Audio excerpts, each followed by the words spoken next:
Good morning, good afternoon, and good evening, everybody. This is Dylan with Tucson Future Classics, and that is our 2015 all-wheel drive Hyundai Tucson Limited.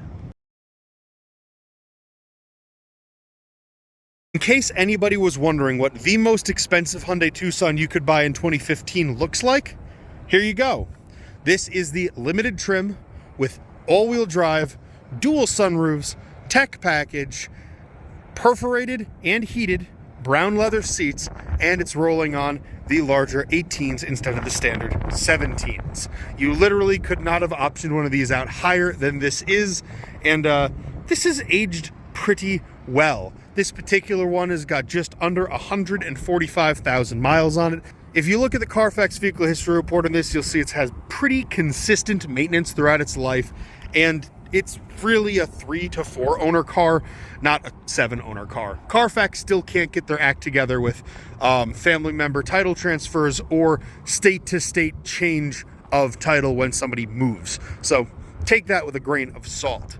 One notable modification on here is the Class 3 receiver hitch down here on the back, which means you can take advantage of this thing's 1-ton tow rating, which from personal experience, these actually tow quite good.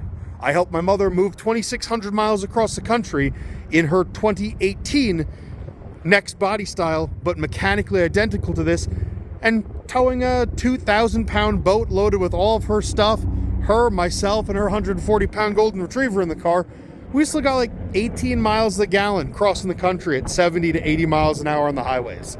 These are wonderfully competent little platforms. You sit up nice and high. They don't ride as crashy as a big SUV, but the Hyundai H-Track all-wheel drive is actually a pretty clever system. It uses active torque split to handle things between the front and the rear, and having bashed one of these through snow and mud and sand, I can tell you the locking center differential really makes a difference, and it's got hill descent control if you're trying to go down somewhere particularly steep and slippery. But we'll get into all the technical bits under the hood, into the car, and out for a rip. Up here under the hood of the Tucson, we've got that 2.4 liter Hyundai 4-cylinder here in the middle, paired with that 6-speed transmission. This will net you about 20 miles per gallon in the city, 25 in the highway, and right about 180 horsepower, 165 foot-pounds of torque. If you can see, this is a pretty big engine bay in here, and that's because they actually discontinued the V6 for this 4-cylinder because it was within about 10 horsepower and almost 30% more fuel efficient. So you've got a ton of room in this engine bay if you need it. And looking through the engine bay, you've got the coolant reservoir here, your washer fluid reservoir right here. That's the radiator cap down there. Add your oil there, check your oil here. Air filter for the engine's right here. A pretty fresh EverStart Max battery, date coded 12 of 2025. Brake fluid reservoir up there, and your fuse box is right down there. It's a transverse 4-cylinder. It's gonna be simple under the hood. Coming up to the back of the Tucson here, as you can see, for a mid-size crossover, it's got a decent cargo area back here. Got a rubberized mat on top to keep everything underneath nice. It is a false floor with a spare mounted underneath there so you won't get left stranded. Got yourself a light here, charge port here. The subwoofer for that premium sound system and tech package is hiding back there. And these seats do fold down. I'll actually flip this one because this is the bigger of the two. Fold that up, and down it goes, making a nearly level load floor, so these can swallow a good bit of cargo in them. Moving on into the back seats here, I want to show you one thing quick. I just flipped this seat back up. If you pull this lever, it can go back another about 3 or 4 inches to give you more recline, to make you more room. And not that you really need the room. Got pretty good foot room, pretty good knee room, and everything is done in that nice perforated brown leather back here. You've got your obligatory child seat anchors down at the bottom with the top tethers on the back side of the seats. Cup holder armrest, and got air vents just for the backseat passengers back here and pockets. Now I'm going to spin this thing around, and you can see, as always, I am 6'1", 270 pounds. I am not a small guy, but I've got a bunch of headroom, which also the rear passenger portion of the dual sunroof. I've got great shoulder room, and as always, gut and knee room is pretty good back here. Hyundai made good use of space in the back of this. Climbing into the Tucson, really quick, here on the driver's door, like all of the other doors, you've got a door pocket, but this one in the passenger door has the bigger water bottle slot, which can in fact swallow a water bottle even as big as that Yeti with only mildly bowing out the plastic. Once you get in, get it shut, got your power window controls here, power door locks there, power mirrors are up there. Right down here, you've got the dimmer for your instrument cluster, center differential lock for that H-Track all-wheel drive system. That is your hill descent control, which will help keep the car moving between, I think it's 3 and 5 miles an hour on steep or slippery downhills.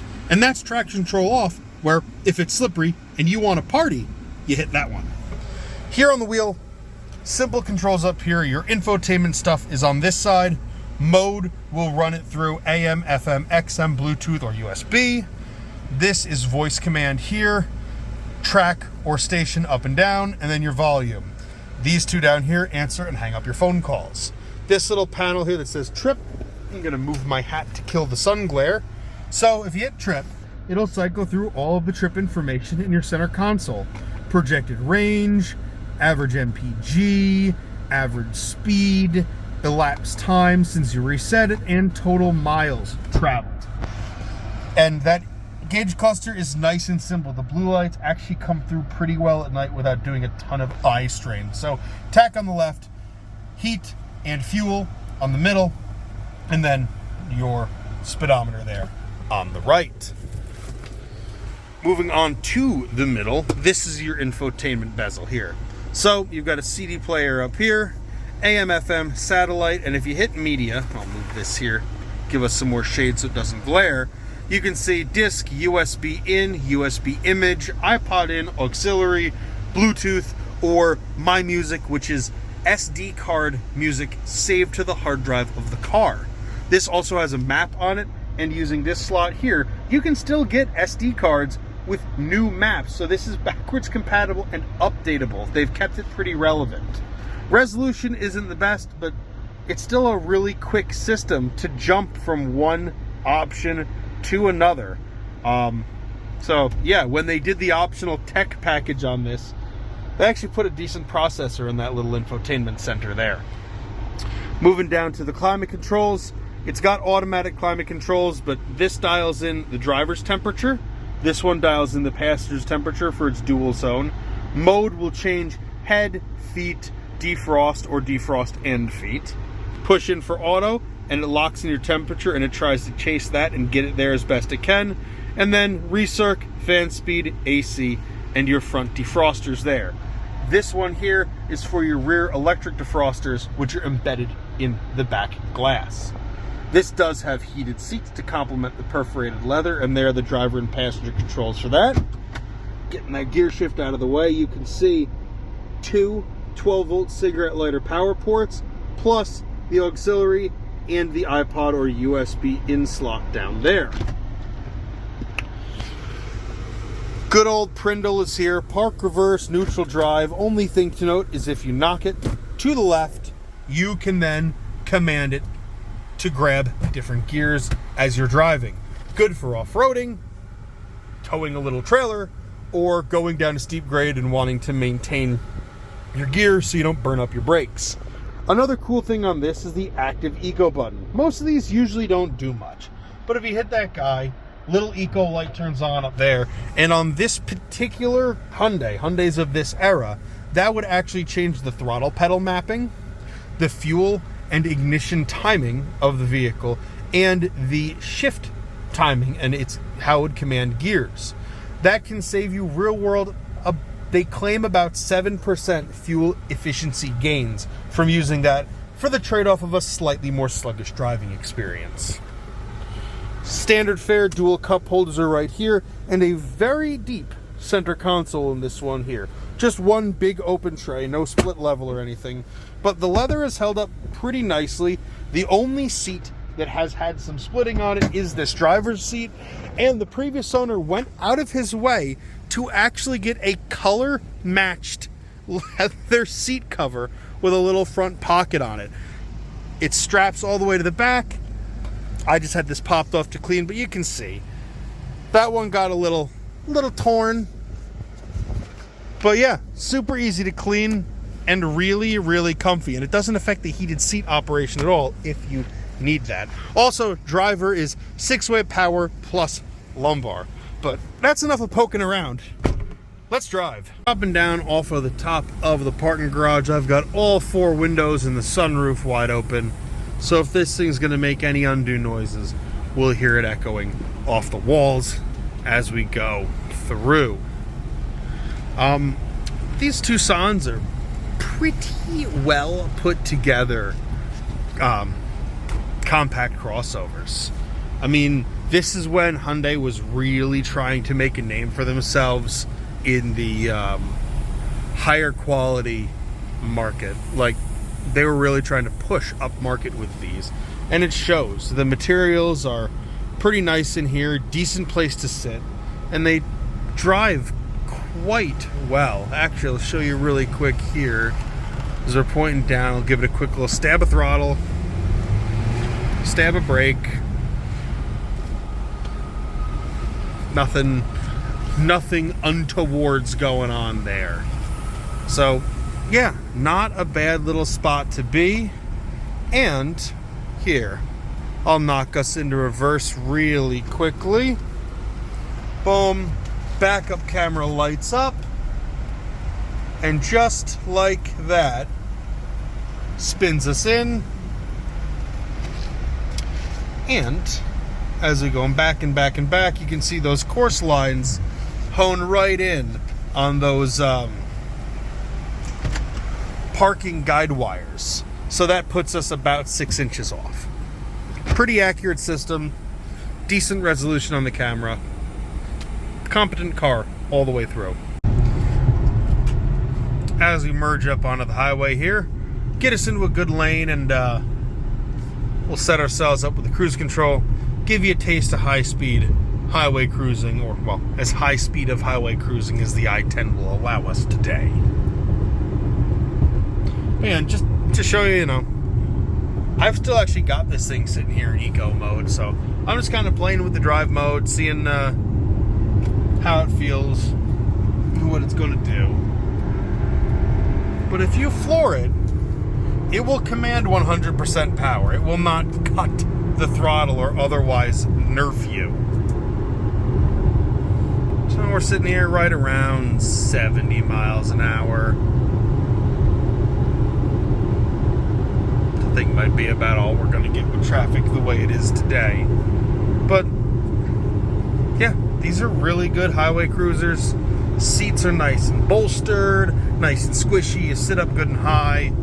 And 70 miles an hour has us at just over 2,000 RPM. So that 6-speed auto has a decently aggressive overdrive, and it settles into a nice highway cruise. Honestly, those good Goodyear tires on this thing and the AC howling away are about the loudest things going on in the car right now. So yeah, perfectly competent out here on the highway. I'm going to shoot a quick 0 to 40 to 0, showing off this thing in full acceleration and full ABS panic braking to make sure there's nothing hiding in the braking or suspension systems under full accelerative or decelerative load. Now, no sport mode here, but eco is off, and yeah, let's let her eat. 3, 2, 1. 30, 40. Nice. Now, since I don't really have anywhere good to show you the H-Track system off-road, I'll at least show this thing's suspension system on some rougher pavement. Cut down this alley here, Like, I could go mess around in that dirt, but it's flat and level dirt. It's not going to show you all that much. Give the housekeeping a second to cross. Then over one speed bump. Let's go bomb over these two. 2, 3, and some craters here. Yeah, the suspension handles it pretty well. As a smaller crossover SUV, Hyundai did a pretty good job with, you know, boosting the ride height on this and keeping the suspension pretty supple over big bumps and undulations in the road.